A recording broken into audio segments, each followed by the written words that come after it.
বন্ধুরা তোমরা কেমন আছো? আশা করি নিশ্চয়ই তোমরা ভালো আছো। আজ আমি আলাউদ্দিনের শাসন ব্যবস্থা বা শাসন সংস্কার নিয়ে আলোচনা করব।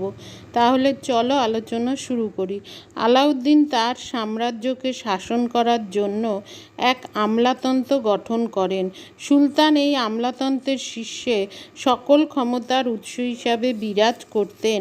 সুলতানের প্রধান সহকারী ছিলেন উজির। উজিরের পদটি মূলত অসামরিক হলেও আলাউদ্দিন এই পদটিকে সর্বতোমুখী করে ফেলেন। উজির কেন্দ্রীয় শাসনের কেন্দ্রে শুধু থাকতেন না, প্রদেশের শাসনকেও তিনি নিয়ন্ত্রণ করতেন। বিভিন্ন স্থানে আমিল নিয়োগ করে তিনি রাজস্ব আদায়ের সুব্যবস্থা করতেন, কারণ রাজস্ব বিভাগের তদারকি ছিল উজিরের বিশেষ দায়িত্ব।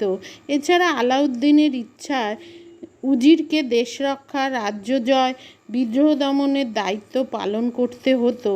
এজন্য উজিরকে যুদ্ধে যেতে হতো।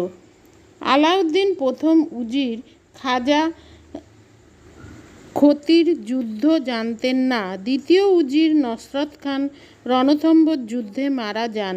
এরপর সৈয়দ খানও যুদ্ধ করতেন। শেষ উজির মালিক কাফুর ছিলেন বিশিষ্ট সেনাপতি। মোট কথা, আলাউদ্দিন উজিরের পদটিকে সামরিক চরিত্র দান করেন। উজিরের নিচে পদমর্যাদায় ছিলেন দেয়ান ই আশরাফ। ইনি ছিলেন হিসাব রক্ষা ও রাজস্ব বিভাগের দায়িত্বপ্রাপ্ত। দেয়ান ই মুস্তাফি বা হিসাব পরীক্ষকদের প্রধান তাকে সাহায্য করতেন। এই সকল রাজস্ব কর্মচারী ও তাদের সহকারীদের দ্বারা উজির রাজস্ব বিভাগ রাজ্যের আয় ব্যয় নিয়ন্ত্রণ করতেন। এছাড়া সামরিক বিভাগের শীর্ষে সুলতানের সহকারী হিসাবে কাজ করতেন আরিজ ই মামালিক বা যুদ্ধমন্ত্রী। বক্সি ই ফৌজ সেনাদলের বেতন ও খরচের দায়িত্ব বহন করতেন। কৃষি বিভাগের কর্তা ছিলেন আমির ই কহি। তবে সুলতানি যুগের সামরিক ও অসামরিক বিভাগের কোনো পার্থক্য ছিল না। যখন দরকার পড়ত যে কোনো কর্মচারীকে সামরিক বিভাগে কাজ করতে হতো।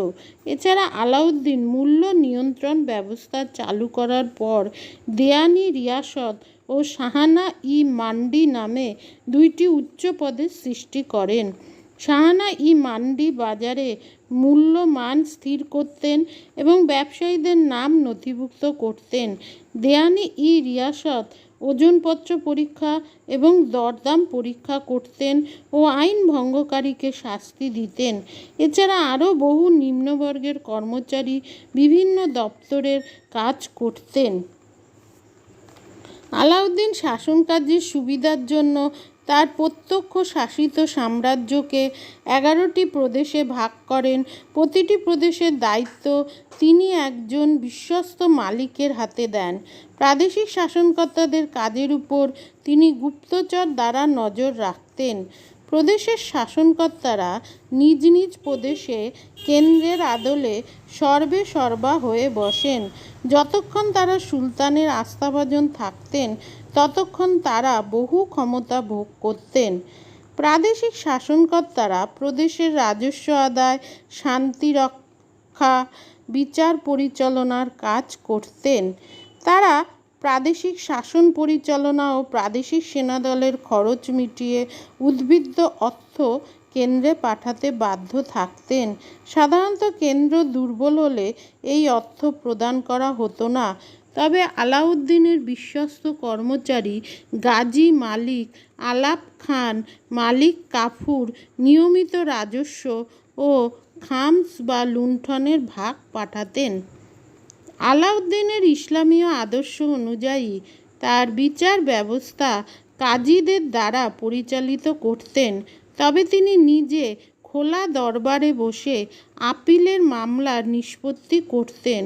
প্রধান কাজী বা কাজী উল মুমালিকের পদটিকে তিনি গুরুত্বপূর্ণ মনে করতেন। সদর জাহান সদরুদ্দিন বহুদিন এই পদে নিযুক্ত ছিলেন। সদর কাজী বা প্রধান কাজীকে নায়েব কাজী, মুফতি, দাদবেগ প্রভৃতি কর্মচারীরা সাহায্য করত। প্রভাবশালী লোকেরা অপরাধ করলে মির্দাদ তাদের গ্রেপ্তার করে বিচারের জন্য হাজির করত। আলাউদ্দিন কাজীদের কাজকে খুবই গুরুত্ব দিতেন।